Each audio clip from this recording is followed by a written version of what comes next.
Əvvəllər nənələrimiz, analarımız piraşkini bir dənə hekayəyə çevirərdilər. Piraşki pişən günü evdə başqa iş görülməzdi. Ancaq köməkli hamı piraşki pişirərdi. Amma piraşki dünyanın ən asan işidir. Mayalandırırsan. Mayalanandan sonra da un əlavə edib yoğurub, içliyə əlavə edib qızardırsan. İndi göndərəcəyik bir yarım saat 20 dəqiqə mayalansın. Onu bu mayanın üzərinə əlavə edib xəmirimizi yoğuracağıq. Üstü qabarcıqlananda mayamız hazırdır.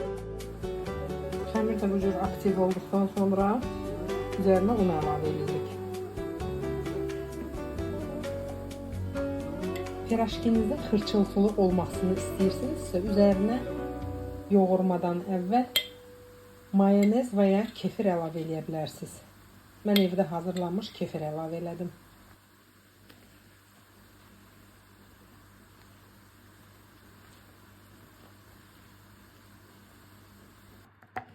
İçliyi də yəqin deməyə ehtiyac yoxdur.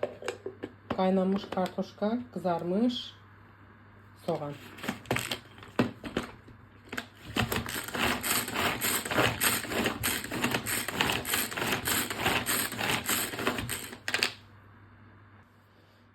Əlinizdə duru yağ vurursunuz. Yəni əlinizdə yavaşca açıb, içlikdən əlavə edib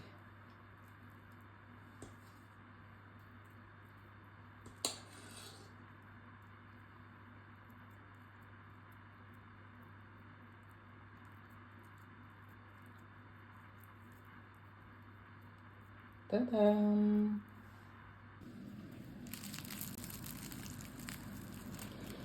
Xırçıltılı piraşkilər.